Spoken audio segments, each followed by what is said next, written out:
Hi, friends. I think we can all agree we are living in troubling times. We've seen an extraordinarily large amount of political violence in the past year. Last week, conservative political activist Charlie Kirk was killed, and on the same day, there was a school shooting at Evergreen High School in Colorado. A few months ago, Democratic Minnesota House Speaker Melissa Hortman and her husband Mark were killed in their home, and Minnesota Democratic State Senator John Hoffman and his wife were shot numerous times, but thankfully have survived. A few weeks ago, a police officer was killed when a shooter who opposed vaccines fired more than 180 shots at the CDC in Atlanta. 2 Israeli embassy staffers were killed in the Capitol Jewish Museum shooting. Last month, 2 children were killed in a school shooting at Annunciation Catholic School in Minneapolis while at Mass. Early this year, Democratic Pennsylvania Governor Josh Shapiro's home was set on fire in a political assassination attempt.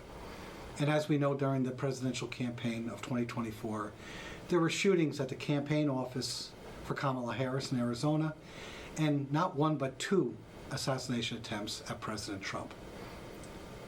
Violence in any form is never acceptable, full stop.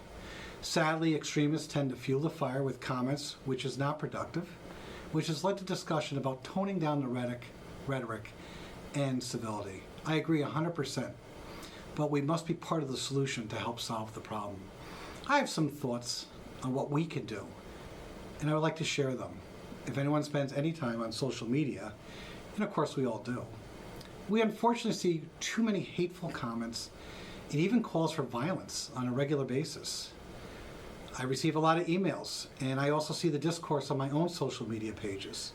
I see it firsthand.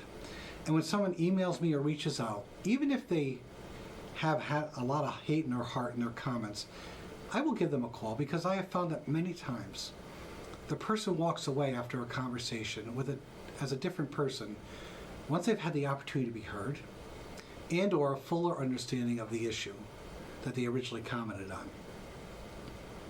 This week, a woman reached out to me who had previously contacted my office and talked to me a while ago, and she called to say she felt bad the way she had spoken to me because she was angry and not at her best. I give her a lot of credit. That takes a lot of courage to apologize, which is what she did, and it should be a lesson for all of us. Now, we know that free speech is fundamental, and I do not condone limiting free speech, but at the same token, we cannot use it at the cost of inciting hate. And we need to do work to improve the discourse. So here's a few things that I think we can engage in from a civil perspective to encourage healthy debate and discussion. That's critical to our democracy. Number 1, follow a social media page or account that you don't agree with, at least on your beliefs. And at the very least, it'll give you a little context of what other people are thinking about and what they're understanding. The reality is that many people are in their own little media bubble. Personally, I could watch Fox News and I could watch MSNBC, and I would think we're living in a different country. I could be reading the New York Post or the New York Times, and I think we're living in a different country. My point is, the media does have its biases, but the reality is they also have their audiences. And if we're going to really be thoughtful about having conversations, it's important for us all to fully understand everyone's perspective if you want to have a productive dialogue. Number 2, rather than engaging in a fiery debate on social media, pick up the phone. Have that conversation with somebody you might disagree with.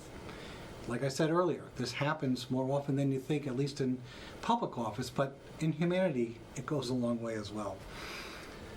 As we all know, whenever a text, an email, or social media post is either transmitted or received, a lot can be lost in context. An in-person conversation or a meeting can actually change the outcome of a conversation.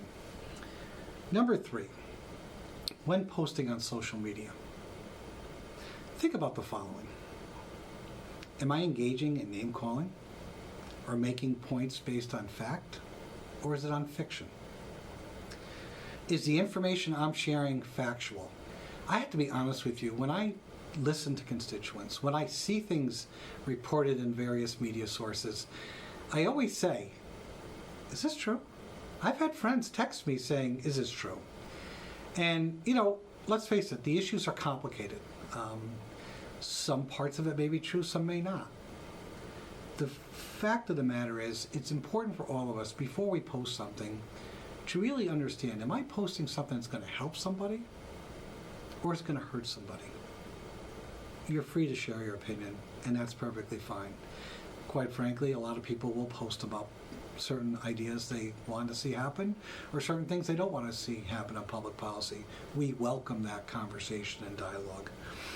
But at the same token, let's slow the pace down a little bit. Let's give some thought. Is what I'm about to do going to be productive and help society, or destructive and hurt society?